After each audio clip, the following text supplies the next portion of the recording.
ধরে আস্তে আস্তে আস্তে চাপ দিতে থাকবেন, চাপ দিয়ে দিয়ে দিয়ে আপনি এগুলোতে আস্তে আস্তে মাসাজের মতো করবেন। ঠিক এইভাবে, আর কিছু না, সিম্পল একটু মাসাজের মতো করবেন। মাসাজের মতো করলেই আপনি দেখবেন যে আপনার নাক খুলে যাচ্ছে, আপনার সাইনোসাইটিসের যে সমস্যা থাকছে সেটি।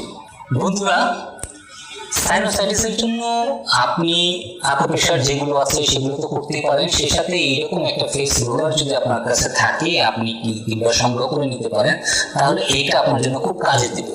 সেই কাজটা হচ্ছে যে আপনি সাইনোসাইটিসের জন্য এইগুলো আস্তে আস্তে আস্তে আস্তে আপনি এগুলো ঘষবেন।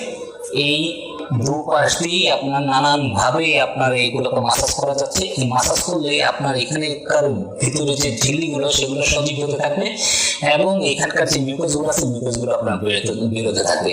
এটা একটা চমৎকার একটা রোলার বলা চলে, যে এই ফেস রোলারটা আপনাকে খুবই কাজে দিবে এবং যারা সাইনোসাইটিস